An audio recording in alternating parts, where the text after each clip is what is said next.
자, 이제 조국 장관네 쪽으로 가요. 일단 정경심 교수 재판에 한동훈이 등장하는 이게 김경록 PB가 어제 아마 포털 보신 분들은 그 정경심 교수 쪽에 불리한 증언처럼 느껴졌을걸요? 어떻게 보면 언론적인 답변 아니었어요? 그 증거인멸에 관련된 부분에서 이거 뭐 정경심 교수가 그러니까 시키는 대로 했을 뿐이다 정도의 그런 뉘앙스 아니었습니까? 어쨌건 뭐 답을 안 하니까 뭐 내가 혼자 진행할게요. 대꾸라도 좀 해야지 이것들아. 별로 이거 뭐 재판 과정에서 그러니까 문제가 된 게 그거였잖아요. 이렇게 증거를 인멸했냐 안 했냐 이 과정에서 이렇게 이게 이제 문제가 된 거고 하드디스크를 이미 제출하게 된 경위 이 부분이 이제 하드디스크 이미 제출을 뭐 이 하드디스크를 감춘 행위 자체가 증거 인멸이다 이야기했었고 거기에 대해서 우리 유시민 이사장님께서는 아니 저 안에 내 중요한 증거가 있는데 그 이미징을 뜨고 난 다음에 제출을 했어야지 뭐 이런 이야기를 했고 이제 거기에 대해서 김 PB는 이제 내가 제 발로 제출을 한 거다라고 했었고 뭐 이 부분에 대해서 별의별 이야기가 다 나왔잖아요. 뭐 이게 나오니까 뭐 검찰에서 뭐 점심으로 초밥을 사줬다 뭐 이런 이야기 막 나오고 예전 기억을 한번 좀 상기를 한번 해보세요. 그랬을 때 지금 이게 김 PB 입장에서 그러면 하드디스크를 갖다 낸 게 이게 불리한 증언 아니에요. 왜냐하면 그러니까 유시민 전 장관님이 이야기하는 거는 물론 유시민 장관님 이야기랑 그 정경심 교수님 입장이나 완전히 동일하지 않겠지만 이야기한 거는 아니 이건 중요한 증거니까 이미징 떠서 제출할 거다. 제출하기 위해서 그렇게 한 거다라고 했고 김경록 PB는 어찌된 이유인지 몰라도 그냥 갖다 제출한 거예요. 그 과정에서 한동훈 이야기가 왜 나왔냐면 그러면 이렇게 생각해 볼 수 있어요. 아니 이미징을 떠서 다시 제출할 거였으면 그럼 왜 이미징 안 뜨고 제출을 한 거냐.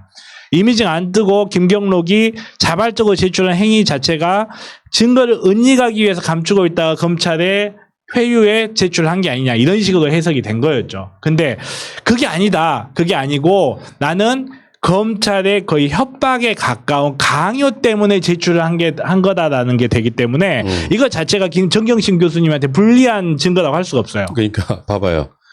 알고 지내던 KBS 기자가 그때 아마 KBS가 그 보도하면서 알릴레오하고의 공방전 벌어졌던 게 바로 그 사건이었는데 한동훈이 너네를 유심히 보고 있다. 요 말하면 이게 무슨 공포영화 제목이에요? 나는 네가 한 일을 알고 있다 같은 거 같은 거야. 한동훈이 너네를 유심히 보고 있다. 그 말을 듣는 순간 얼어버렸다는 거지. 공포심을 느끼는 거죠. 강압수사의 시작입니다.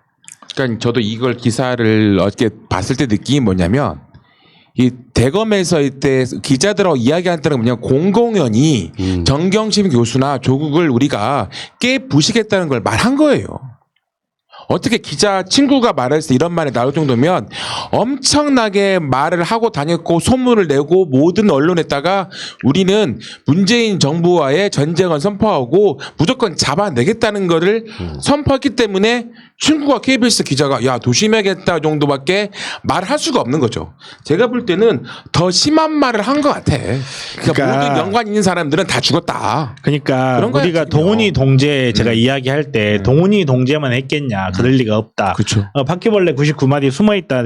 이것도 똑같은 지금 패턴인 거잖아요. KBS 기자가 와가지고 마치 조국 교수님 이미 끝났다는 식으로 이야기를 하고 우리 그 동훈이가 그 성렬이 그 가장 친한 검사가 너네 지금 유심히 지켜보고 있대. 너가 한 짓이 굉장히 엄중하다고 생각한대라고 이야기를 하면 조국 교수님이나 정경심 교수님이 당하고 있는 걸 보는 PB 입장에서는 피가 얼어붙죠 정말로. 저한테 그런 연락이 온다면 저는 무조건 무릎 꿇습니다 정말. 이번에 김경록은 이미 유죄를 받았습니다.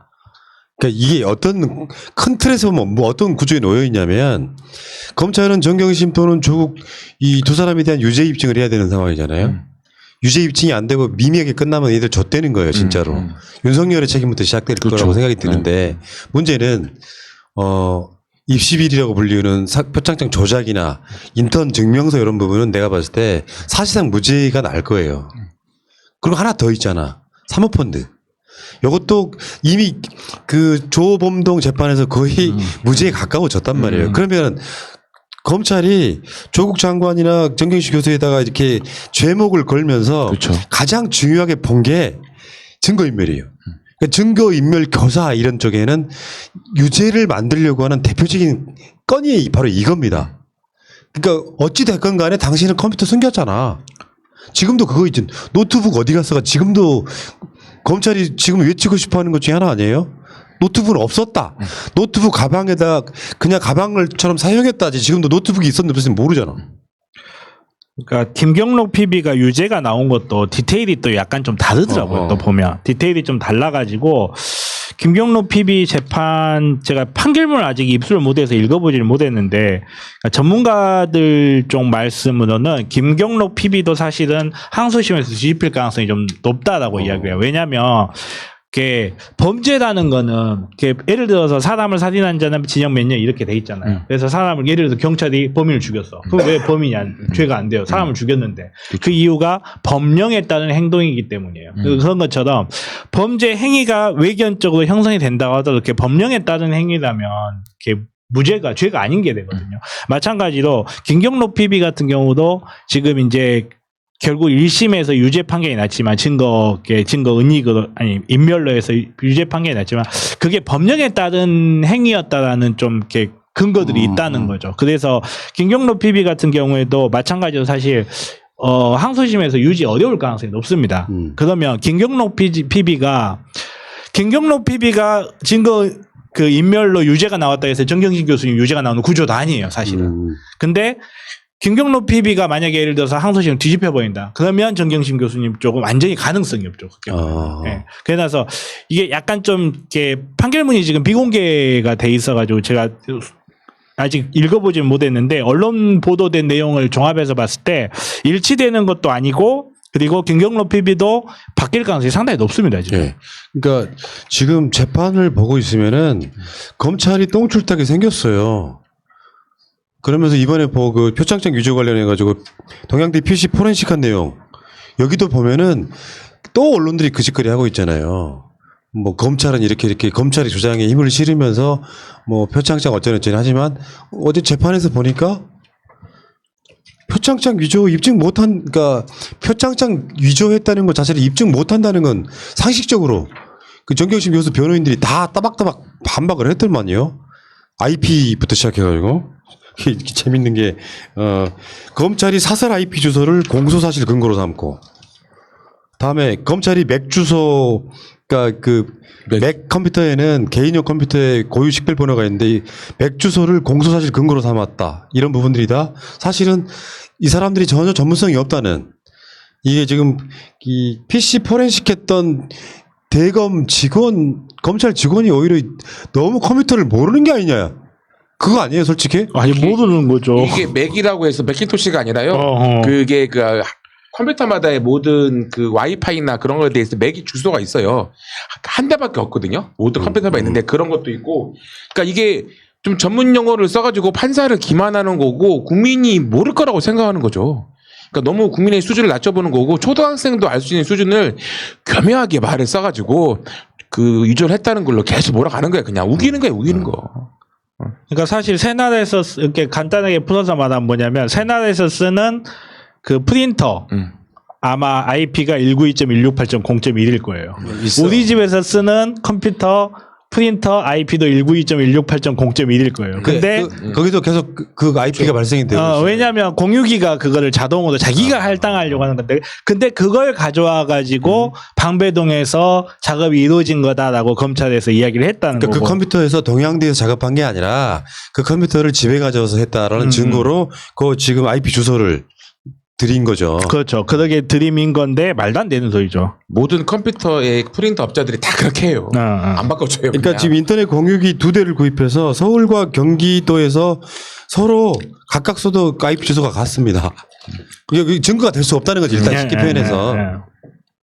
그 다음에 그 아까 말한 그 MAC 맥 이것도 마찬가지고요. 그리고 실제로 이 검찰이 주장한 대로 픽셀 값을 표창장 직인 부분을 잘라갖고 다시 음박 부분 어쩌게 해가지고 만들어 봤더니 안 만들어지더라는 거야. 그러면 검찰은 이걸 유죄 입증을 하려면요. 만드는 걸 시연해야 돼요. 이렇게 만들었다고 시연을 해야 된다고. 못하고 있잖아요. 이 부분은 사실은 죄목으로 보면 큰 건이 아닌데 국민들한테 어마어마한 임팩트를 줬던 사건이에요. 검찰의 주장대로만 따지면. 아니, 조국 장관의 부인인 동양대 교수가 자기 딸 좋은 대학 보내려고 동양대 상장을 조작을 해. 위조를 한단 말이에요.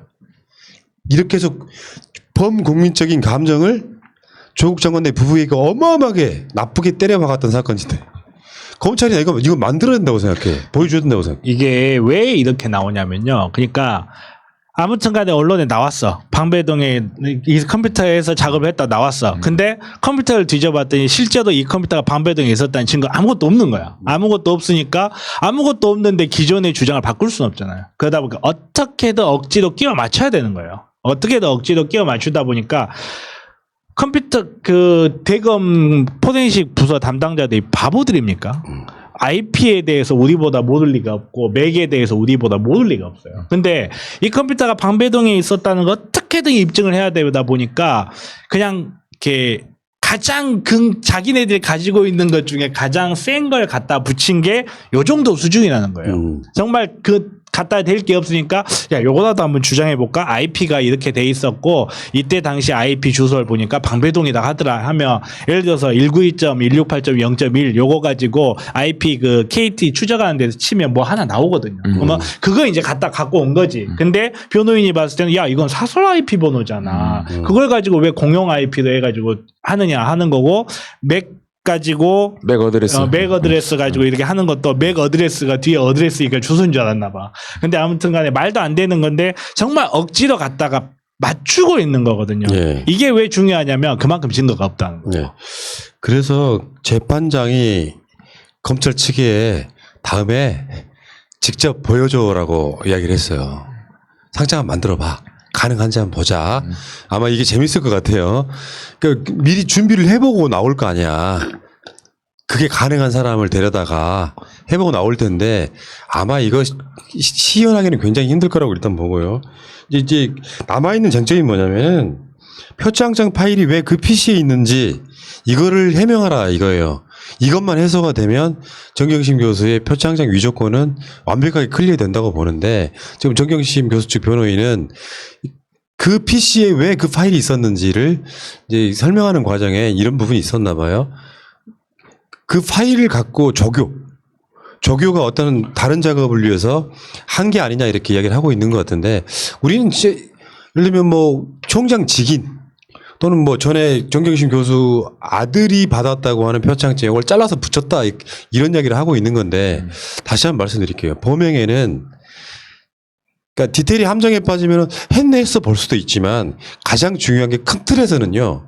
어떤 범죄가 일어났어요. 그러면 범행의 동기가 중요합니다. 사이코패스나 소시오패스가 아니면 보통의 사람들은 왜 그 범행을 했는지가 중요하다고요. 그게 범행에 있어서 인과관계를 설명하는 거예요. 근데 정경심 교수는 표창장을 유추할 수 있는 컴퓨터 실력이 안 돼요. 컴맹이 가까운데 이분은 조민 학생이 동양대에서 봉사활동을 했다고 하면 당시 친했던 최상희 총장한테 표창장 하나 달라고 해도 아무 무리가 없던 상황이란 말이에요. 그렇게 쉬운 일을 두고 범행을 합니다. 직접 막 컴맹이 그 자체가 성립이 안 된다는 소리를 하고 싶은 거예요. 네, 제가 볼 때도 제가 포토샵을 26년 했거든요. 26년 했던 느낌으로서는 그냥 포토샵을 할 필요 없고 상장 파일이 있었다면요. 상장 파일에다가 똑같은 90포인트로 출력하면 돼요. 뭐 직인이야 있는 거 찍으면 되는 건데 굳이 어렵게 해서 한다? 말도 안 되는 거고 검찰이 실수한 게 뭐냐면 아예 맨 처음부터 정경심 교수가 포토샵을 했다. 하면은 좀 먹혀요. 근데 그게 아니잖아요. 한글로 했다? 말이 안 됩니다. 우리나라에서 한글을 아무리 잘하는 사람도 절대 그렇게 할 수가 없습니다. 그럼 바꿨잖아 이번에. 어디도 안 돼요. 내가 말했지 그림판 놀아라고 차라리. 그림판도 어려워요. 한 가지 궁금한 게 있는데 사시 볼 때 논리력을 안 봅니까? 시험 과목에 그런 거 없어요. 그래서 그렇군요. 자 일단 그 이야기는 여기까지 하겠습니다. 더 할 말 없죠?